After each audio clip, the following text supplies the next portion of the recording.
나를 위해 흘렸던 주의 눈물 잊지 않게 하소서. 주의 긍휼과 주의 선하심 내가 묵상하오니 내 영혼 위해 베푸신 주의 은혜 잊지 않게 하소서.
오늘 열왕기상 8장 54절부터 61절까지 말씀 같이 보았습니다.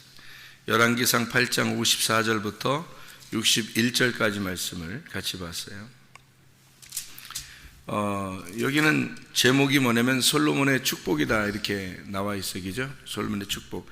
그러면은 요 앞에 열왕기상 8장의 전체적으로 제목들만 한번 쭉 한번 봐봐요. 전체적으로 제목들만.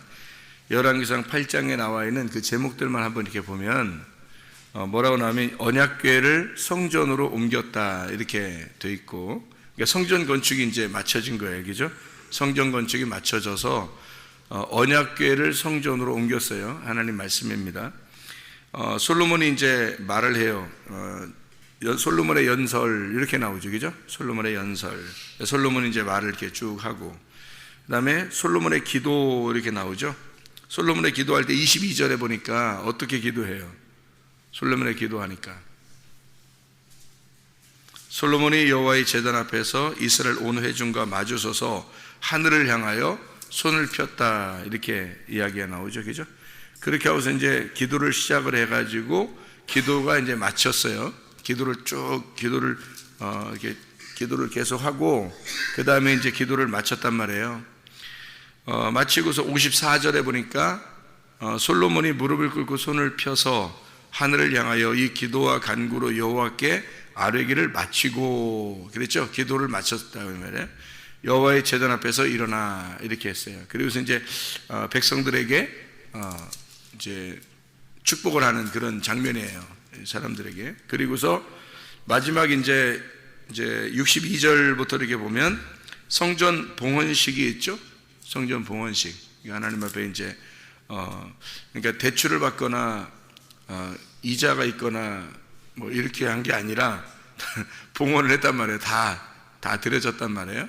성전을 봉헌되고 66절에 보니까 여덟째 날에 솔로몬이 백성을 돌려보내매 백성이 왕을 위하여 축복하고 자기 장막으로 돌아가는데 여호와께서 그의 종 다윗과 그의 백성 이스라엘에게 베푸신 모든 은혜로 말미암아 기뻐하며 마음에 즐거워하였더라. 그러니까 여덟째 날 이렇게 돼 있죠.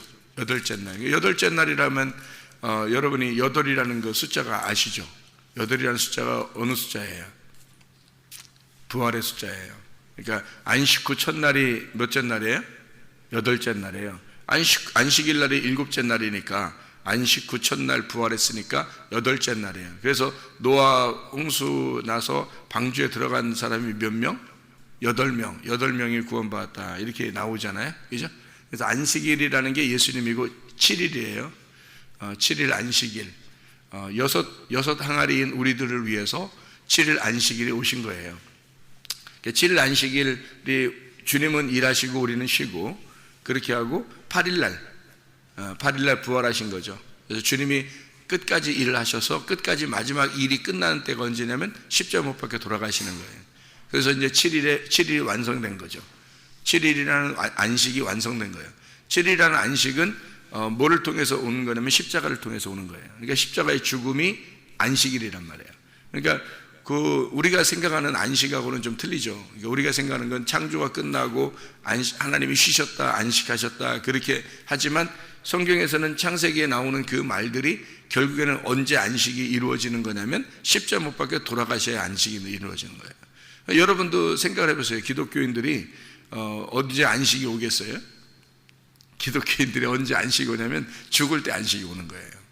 죽을 때. 근데 우리가 마지막 어느 날 죽을 때 안식 오겠구나 이렇게 하면 여러분 큰 착각입니다. 그러면 손해나는 거예요. 믿음 생활이 여기는 우리가 믿음 생활이 잘 이제 죽지 않고 하다가 어느 날 예수님 만날 때 우리가 죽을 때 주님 만나겠지 이렇게 하면 큰 착각인 거예요. 성경을 잘못 이해한 거예요. 그러니까 예수님의 성탄절도 예수님 성탄절이 1년에 한 번씩 이렇게 오겠구나 이렇게 생각하면 그것도 큰 착각인 거예요. 성경을 전혀 잘못 보는 거예요. 그렇게 하면. 그러니까 예수님의 그 성탄절은 예수님이 지키시고 예수님이 태어나시고 끝났어요. 예수님이 태어나시고 베들레헴에서 태어나시고 끝났고 우리들은 매년마다 우리의 그 생일 축하하듯이 우리가 태어남을 축하해야 되는 거예요. 그런 날이지 성탄절이라는 게 예수님 축하하는 날이 아니에요. 예수님 축하하는 날로 따지면은 한 번 있고 끝나야죠. 그죠? 예수님 축하하는 예수님은 그 태어나는 게 없어요. 하나님인데 어떻게 태어나는 게 있겠어요? 그러니까 태어나는 게 없으니까 성탄 축하라는 건 없어야 되는 거죠. 하나님인데 하나님이 무슨 생일이 있겠어요? 안 되는 거지. 근데 우리는 있단 말이에요. 우리는 거듭나는 날. 그러니까 예수님이 내 안에 들어오시는 날, 내가 생명을 얻는 날, 그날이 나의 태어나는 날이란 말이에요. 성탄, 거룩한 태어남이 있는 날이잖아요. 거룩한 태어남을 거듭남이라 그러는 거예요. 그래서 거듭나는 날이 우리에겐 반드시 있습니다. 그 거듭나는 날도 우리도 한 번 있는 거예요. 그 거듭나는 날도. 그러니까 완전히 회개하고 완전히 구원받는 날이 출발하는 날이고, 그 날이 태어난 날인데, 그 날이 우리도 한 번 있는 거예요. 구원도 한 번 있는 건데, 그 한 번을 태어난 날을 이제 기념하는 거죠. 같이 이제 사람들이 다 이제 기념하고 그러니까 우리만 멍하게 이렇게 앉아 있기가 좀 그렇잖아요. 뭐 우리는 뭐 그냥 없습니다. 아무것도 없습니다. 우리는 아무것도 없으니까 그냥 우리는 집에서 그냥 가면 앉아 있으세요. 이렇게 하기가 그렇잖아요. 그러니까 우리의 그 거듭남을 예수님이 우리 안에 오셔서 우리를 구원하셨다라고 하는 것을 우리가 축하하고 기뻐하고 즐거워하고, 그런 날이 이제 부활의 날인 거죠. 우리의 거듭나는 날, 우리의 탄생일 날, 뭐 이런 거죠. 그래서 성탄 이런 식으로 지내고 하는 건데, 이 주님께서도 성경에 그 죽으심이라고 하는 게 말이에요. 그게 안식이에요. 그러니까 하나님이 쉬셨다고 하는 그거를 7일 날 쉬셨다고 그러거든요. 창세기 1장, 2장에 보면 창세기 1장에 창조를 다 하고서 하나님이 쉬셨다 그래요. 그러니까 요거를 근본적으로 이 이야기를 잘 모르면 성경이 이제 이해가 안 되는 내용들이에요. 그래서 이 안식, 주님이 하나님이 쉬셨다라고 하는 그 말을 결국 예수님 때에 예수님이 십자가 못 박혀 돌아가시면서 다 이루었다 할 때 그 빚을 다 갚았다, 그 안식이 돌아왔다, 그렇게 하는 그 십자가의 죽으심이 진짜 안식이란 말이에요. 그러니까 그 날이 7일인 거죠. 우리에게는 7일. 그러니까 6을 위해서 7이 죽으시고 그리고 8을 우리에게 주시는 겁니다. 그러니까 6, 7, 8 이렇게 되면 6을 위해서 7이 죽으시고 8을 우리에게 주신 거. 그러니까 그 날이 안식 후 첫날이에요.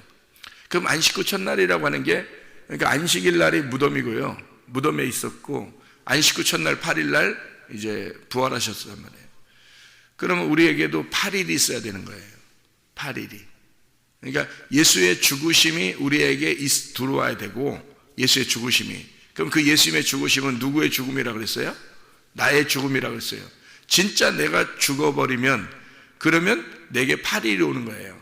8. 부활, 안식 후 첫날에 오는 거란 말이에요. 부활에 오는 거죠. 그게 거듭남이라고요.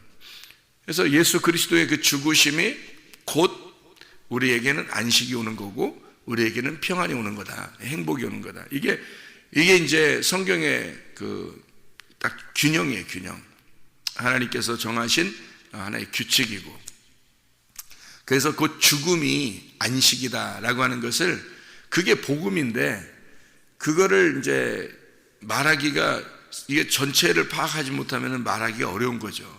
그래서 그런 이야기들을 쉽게, 이게 안식은 안식이고 천국 가는 건 천국 가는 거고 부활은 부활이고 십자가에 죽으시는 건 죽으시는 거고 뭐 태어나는 건 또 따로 있고, 이렇게 다 나누어 있는 거예요.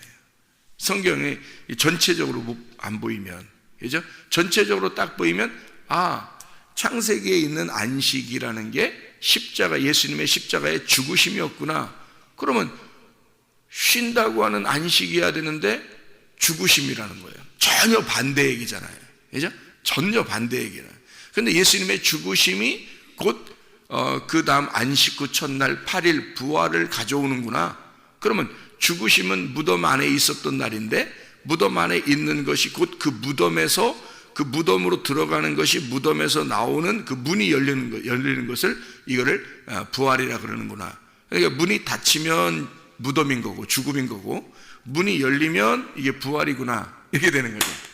그러면 이제 우리의 그 무덤이, 우리가 무덤이 딱 닫았어요. 우리의 문을 딱 닫았단 말이에요. 그러면은 뭐예요? 무덤 안에 들어간 죽음이에요. 근데 문이 이제 이렇게 열리면요, 그러면 이제 열려진 거, 부활한 거예요. 문이 닫히고 문이 열렸다는 것을 뭘로 보여주겠어요? 눈으로 보여주는 거예요. 눈만 감아보세요. 눈만 감아보면 이렇게 눈을 한번 이렇게 감아보세요. 눈을 감아보면 어때요? 하나 보여요? 안 보여요? 안 보이죠?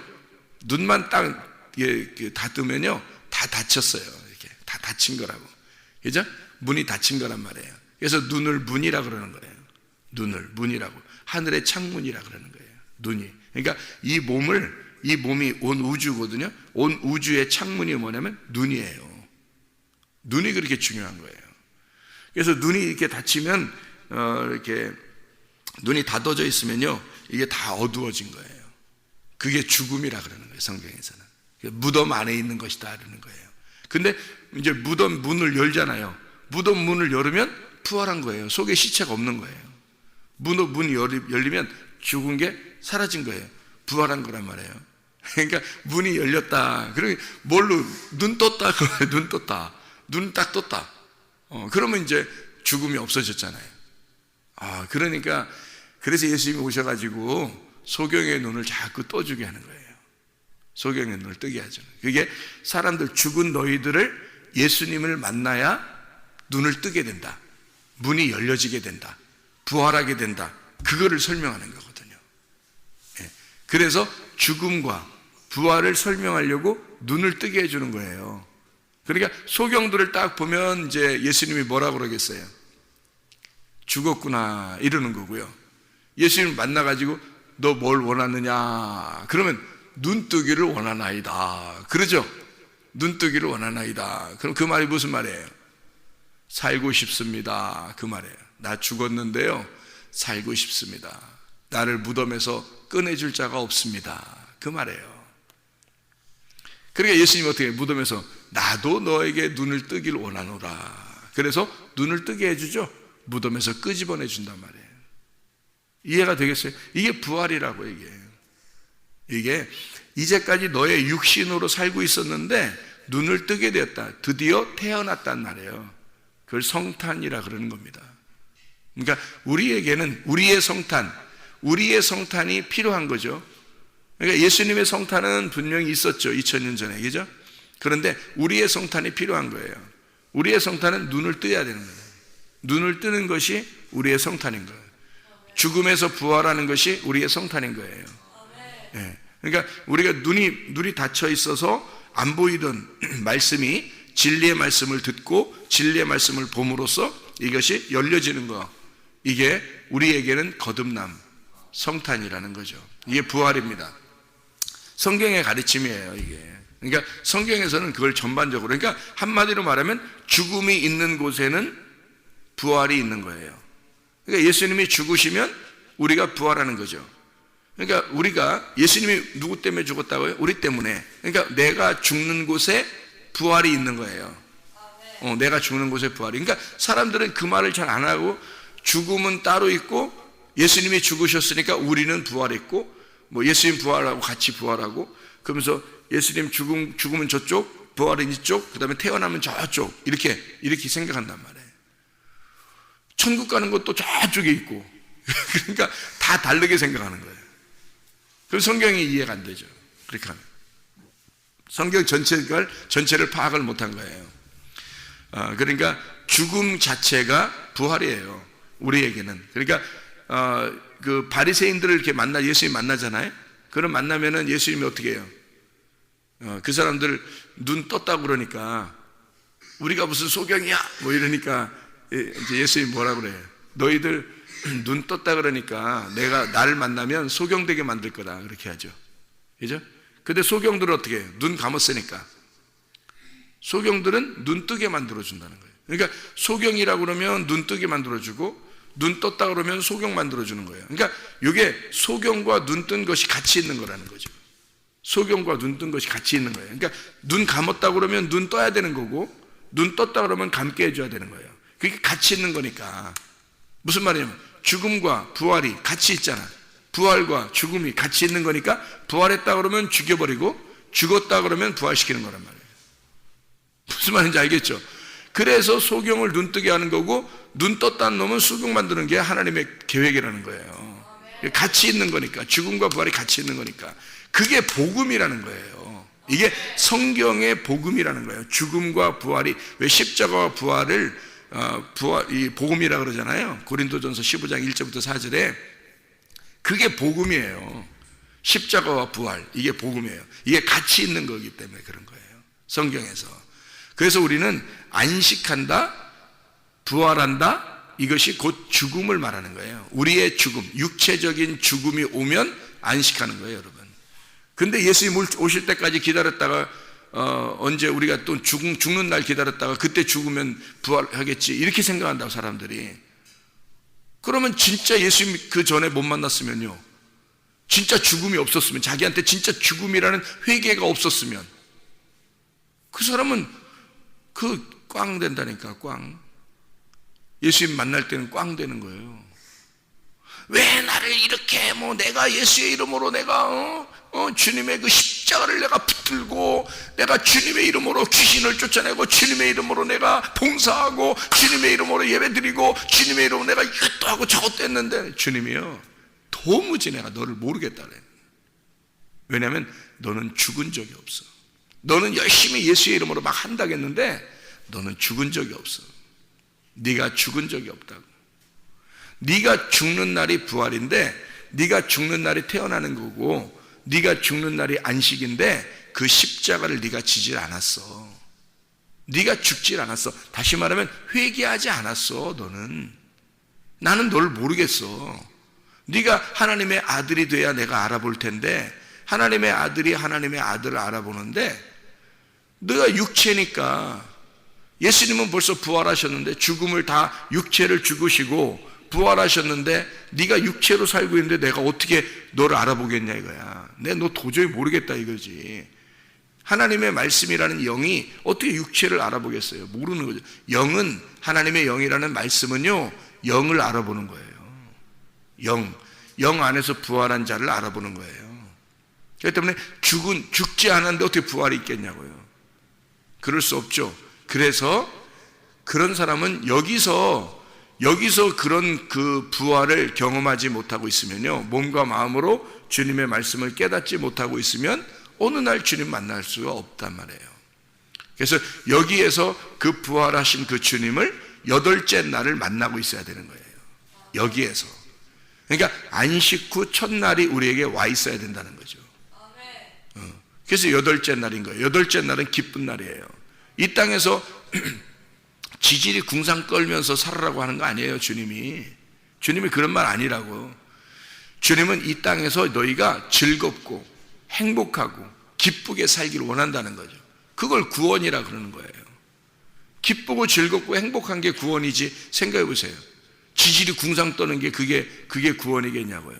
아니라고요. 그래서 마음과 생각을 지켜준다 그러는 거예요. 진짜 구원받은 사람은 마음과 생각이 지켜지는 거예요. 그러니까 그 여덟째 날이 왔으니까, 여덟째 날이 오면 노아 방주 8명 식구가 구원받은 것처럼 그 구원이 온 거거든요. 그럼 기뻐야죠. 행복해야죠. 그죠? 평안해야죠. 안식이 와야 되는 거예요. 안식 후 첫날 예수님 부활하셨으니까 부활인데 그게 기쁜 날이지, 그게 부활이 슬픈 날이겠냐고요. 기쁜 날이겠죠. 그러니까 그 부활이라는 기쁜 날이 우리에게 와 있어야, 지질이 궁상 떠는 게 아니고 진짜 기쁘고 행복한 것이 그리스도인 생활이라고요. 교회 나와서 그리스도인 생활이라는 게 그런 일이거든요. 그래서 헌금도 즐겁게 하라고 그러는 거예요. 그래서 즐겁게, 봉사도 즐겁게 하라는 거예요. 인색함으로는 억지로 하지 말라는 거예요. 왜냐하면 그 율법이니까. 그거는 아직 지질이 궁상으로 한다는 거지. 그렇게 하면 안 된다는 거지. 억지로 한다는 거지. 안 된다는 거예요. 즐겁고 기쁘게 헌금도 하고 봉사도 하고. 그러니까 자기를 잃어버리는 게, 어차피 잃어버린 사람, 죽은 사람이니까 자기 있는 게 자기 거 아니란 말이에요. 그래서 기쁘고 즐겁게 드리고, 다른 사람 도와주고, 봉사하고, 헌신하고, 예배드리고 그러는 거예요. 자기가 죽었으니까. 그러니까 기쁘잖아요. 자기가 없어졌으니까. 주님 안에서 사니까 안식이 왔단 말이에요. 안식 후 첫날이 왔단 말이에요. 여덟째 날이 왔다고. 그죠? 진짜 안식이 온 거예요. 그래서 죽음이라는 안식이, 예수님의 죽음이 우리에게는 안식으로 온 거예요. 그래서 예수의 죽으심이 나를 위해 죽으셨으니까 내가 죽은 거죠. 내가 죽었다, 나 소경이다, 나 죽었다, 무덤에 있다. 그러니까 예수님이 무덤에서 끄집어내 주는 거거든요. 이게 눈 뜨게 해준 거예요. 그죠? 진리를 알게 해준 거예요. 그 자유하게 된 거죠. 진리를 알게 되니까 자유하잖아요. 그러니까 마음과 생각이 지켜지잖아요. 마음과 생각이 지켜지니까 안식을 누리는 거죠. 평안하죠. 기쁘고 행복하고 즐겁죠. 그러니까 뭘 해도 그렇게 하는 거죠. 주님을 위해서 하는 것도. 예, 그렇게 하게 돼 있죠. 그게 이제 여덟째 날이에요. 여덟째 날의 비밀입니다. 그게. 그러니까 안식 후 첫날이라는 그 비밀. 여러분에게 어느 날 여덟째 날이 오는 게 아니라 여기서 여덟째 날이 와야 되는 거예요. 여덟째 날이 여기서 오면 부활의 날을 살게 되는 거고, 그러면 여러분은 행복하고 기쁘고 즐겁게 살 수 있는 거죠. 그렇게 살라고 우리 보고 교회 나와서 말씀 듣고 귀가 열려져야 된다, 눈이 열려져야 된다, 부활해야 된다, 너희가 거듭나야 된다, 새로 태어나야 된다, 뭐 새로워져야 된다, 옛사람은 죽고 새 사람이 되어야 된다, 그런 말이 성경에 다 그래서 나오는 거잖아요. 예, 옛날에 너의 성품들은 다 사라지고 육체는 죽고 성령으로 살아야 된다, 이런 게 다 말씀이 똑같은 말씀으로 이야기해 주는 얘기들이죠. 그러니까 하나님 말씀을 우리가 잘 발견하고 그 말씀대로 살면 얼마나 행복해요. 그게 여덟째 날. 우리에게는 어느 날이 아니라 지금 오늘도 그 여덟째 날이 우리에게 있으셔야 됩니다. 오늘도. 자, 우리가 열왕기상 8장을 지금 봤는데요. 열왕기상 8장에 54절에 보면 솔로몬이 무릎을 꿇고 손을 펴서 하늘을 향하여 이 기도와 간구로 여호와께 아뢰기를 마치고 여호와의 제단 앞에서 일어나 축복했다 그랬거든요. 여기에 그 무릎을 꿇고 손을 펴서 기도하는 장면이 나오는데, 그렇게 무릎을 꿇고 손을 펴서 기도할 때 어떻게 된 거예요? 무릎 꿇는다는 것은 항복을 의미하는 거고, 그 무릎 굴복을 의미하는 거예요. 그죠? 손을 이렇게 피는 것도 항복을 의미하는 거예요. 무릎을 딱 꿇으면 이제 복종, 내가 복종합니다, 굴복하겠습니다, 그런 얘기고, 손을 이렇게 피면요, 저녁에 항복합니다, 이런 의미가 되겠죠. 그러니까 이렇게 무릎을 꿇고 손을 높이 든다고 하는 것이 굴복하고 항복하는 것인데, 그때 뭐가 이루어지겠어요? 그때 평안이 이루어지는 거예요. 그때 평안이, 왜 그게 평안이 오는 거냐면, 내가 굴복하고 그리고 항복하니까 누구에게? 하나님께 여러분 무릎을 꿇고 손을 높이 든다는 것은 내가 하나님 당신께 굴복합니다, 내가 당신에게 항복합니다, 그 말이거든요. 그게 뭐냐면 프로스키네오예요. 프로스키네오가 뭔지 예배. 그게 예배예요. 개가 주인 앞에서 이렇게 있는 거, 개가 이렇게 할떡할떡 하면서 그 앞에서 이렇게 굴복하는 거잖아요. 그게 그 모습이에요. 생각해보세요. 무릎을 꿇고 손을 높이 들었어요. 그러면 하나님께 항복하는 거잖아요. 굴복하고, 그죠? 그게 개가 이렇게, 그 예배란 말이에요. 그게 그 자체가 예배예요. 그래서 진정한 기도는 진정한 예배가 된다, 이런 말입니다. 여기에 이제 이 기도가 솔로몬이 이제 기도한 거죠. 그래서 솔로몬이라는 이름이 샬롬, 평화라는 말이에요. 개가 주인하고 어르렁거리면서 막 이렇게 하잖아요. 개가요. 그러면 주인이 이렇게 지나가는 사람들도 그런 개를 싫어하죠, 그죠? 무서워하고 싫어하고. 계속 길을 지나가는데 개가 옆에서 으르렁으르렁 그러면 어떻게 지나갈까? 이제 막대기나 뭐 이런 거 들고 다니고 막 이래야 되겠죠, 그죠? 계속 으르렁대고 그러면, 그죠? 근데 지나가는데 그냥 꼬리를 흔들면서 혓바닥 내밀고 이렇게 하면서 좋아하고 막 이렇게 가만히 있잖아요. 그러면은 좋아해요. 누구나, 그죠? 그 강아지를 좋아한단 말이에요. 주인한테 딱 굴복하면은 이게 평안이 이루어져요. 개가 평안해져요. 근데 으르렁대잖아요. 그러면 주인인데 그 개가 그렇게 하는 걸 가만 두겠냐고요. 주인한테 으르렁대면 그 가만 두겠냐고. 그 잡아먹든 안 되지. 우리나라에 안 됩니다. 자꾸 이런 걸 보면 안 돼. 이제 이게 하여튼 뭐 후드로 패버리든지 팔아버리든지 누가 잡아먹도록 하든지, 하여튼 이게 이렇게 한다고요. 그러니까 주인한테 으르렁대면 안 되는 거야. 여러분의 주인이 누구예요? 하나님 아버지시란 말이에요. 하나님 아버지가 우리의 주인인데, 그 하나님 아버지에게 우리가 굴복하고 무릎을 꿇고 손을 높이 들어 주님 앞에 기도하면 평안이 이루어져요. 솔로몬이 이루어진다고요. 솔로몬이 오게 된다고. 그러면 그게 평화란 말이에요. 우리는 하나님께 예배하는 자예요. 하나님께 굴복하는 자고 하나님께 항복하는 자예요. 그러면 평안이라는 샬롬이 이루어집니다. 우리의 속에. 그러니까 우리는 날마다 그런 평안이 우리의 속에 있기를 원하고, 이걸 늘 기도에 따르죠. 두 손 높이 들고 기도한 사람이 또 있어요. 출애굽기 17장에 누구죠? 모세가 산 꼭대기에 올라가서 이렇게 기도하잖아요. 그러면 왜 산 밑에서 기도해도 되는데 왜 산 위에서 기도하죠? 왜요? 잘 보이게 하려고? 그러니까 모세도 은근히 나 좀 잘 봐라 이러려고 한 거예요? 아니겠죠? 산은 높이 하나님 만나러 가는 거예요. 그러니까 이게 보세요. 산 밑에 있는 거하고 산 위에 있는 거하고 틀려요. 성경은 규칙이라는 게 있어요. 성경에. 그러니까 산 높이 올라가잖아요. 이걸 부활을 말하는 거예요. 그래서 여기서 산 밑에서부터 중턱 1층, 2층, 3층 3층 올라가면 지성소에 올라간 거예요. 하나님의 말씀을 만나는 거예요. 그래서 산 꼭대기에 올라가서 기도하는 거죠. 이렇게 두 손을 높이 들고 기도하는 거예요. 누구를 위해서 기도하는 건가요? 산 밑에 있는 사람들을 위해서 기도하는 거예요. 그러니까 부활하신 주님이 지금도 우리를 위해서 간구하고 계신다 이 말이죠. 그러니까 이게 이제 중보기도라는 거예요. 중보기도는 누가 하시는 거예요? 그러니까 성령님이 하시는 거예요. 중보기도는 하나님의 영 예수 그리스도, 그분이 우리의 중보자예요. 우리를 위해서 대신 중보하신다는 그 말이 나오는데요. 중보기도에 이게 솔로몬도 두 손을 높이 들고 무릎을 꿇고 이렇게 기도했다고 그랬잖아요. 그게 중보기도거든요. 요한일서 2장 1절에 보면 이렇게 되어 있어요. 나의 자녀들아, 내가 이것을 너희에게 쓰면 너희로 죄를 범하지 않게 하려 함이라. 만일 누가 죄를 범하여도 아버지 앞에서 우리에게 대언자, 중보자가 있다 이 말이에요. 보혜사, 중보자가 있으니 곧 의로우신 예수 그리스도시라.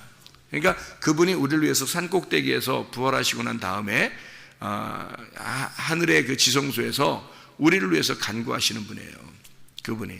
그러니까 우리를 그토록 사랑하셔서 이 땅에 있는 백성들을 위해서 우리 주님은 늘 기도하고 있어요. 이게 중보기도지, 사람들이 되나 안 되나 뭐 하나님과 관계도 없는 사람이 맨 다른 사람을 위해서 기도한다고 중보기도 이런 식으로 하는 거, 그거 안 돼요. 먼저 자기가 죽어야 돼요.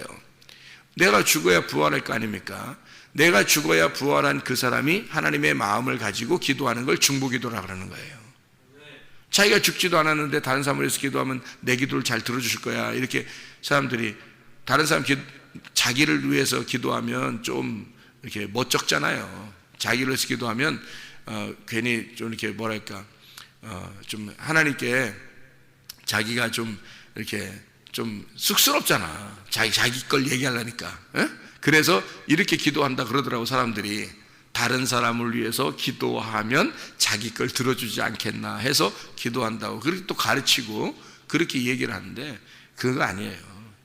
중보기도는 그렇게 하는 게 아니에요. 성경의 중보기도는 모세나 솔로몬이나 뭐 이런 사람들이 중보기도예요. 에스겔이나 다니엘이나 이런 사람들. 왜 그러냐면 그 사람들은 하나님의 마음을 가졌잖아요.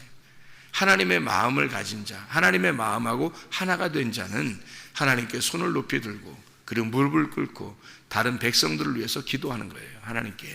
그러니까 이 중간에 있는 예수 그리스도란 말이에요. 중보자가 예수님이에요. 예수님이 우리의 중보자 되신다고. 그분이 화해자, 하나님과 우리 사이를 화해시키는 화해자예요. 중보자라는 거죠. 그런 예수님이 우리를 위해서 대신 간구하십니다. 그게 솔로몬의 축복이에요. 솔로몬의 기도고요. 모세의 기도, 솔로몬의 기도, 그리고 다니엘의 기도. 다니엘도 예루살렘을 향하여 창문을 열어놓고 하루에 3번씩 기도하고 그랬다 했죠. 이게 왜 그러냐면 그가 하나님과 이 백성들에 향한 그 중보자예요. 다니엘이. 그래서 그는 무덤에 내려간다는 거, 그 사자굴에 내려간다는 거 알면서도 기도하는 거예요. 중보자니까. 다니엘이요. 이 세상의 권력을 요구한 게 아니에요.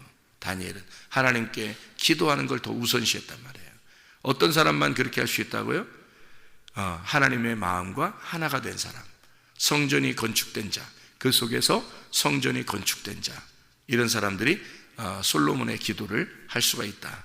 그 안에서 기도할 때 무릎을 꿇고 두 손 높이 들고 하나님께 굴복하고 항복할 때 하나님의 솔로몬이, 하나님의 평안이, 하나님의 샬롬이 우리에게 임하는 줄로 믿습니다.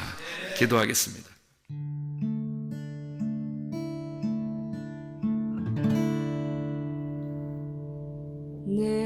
속에 내가 너무도 많아서 당신을 쉴 곳 없네. 내 속에 헛된 바램들로 당신을 변할 곳 없네. 내 속에 내가 어쩔 수 없는 어둠, 당신의 쉴 자리를 뺏고 내 속에 내가 이길 수 없는 슬픔, 무성한 가시나무 숲 같네. 바람만 불면 그 메마른 다리 서로 부대끼며 울어대고 쉴 곳을 찾아 지쳐 날아온 어린 새들도 가시에 지며 날아가고, 바람만 불면 외롭고 또 괴로워 슬픈 노래를 부르던 날이 많았는데 내 속에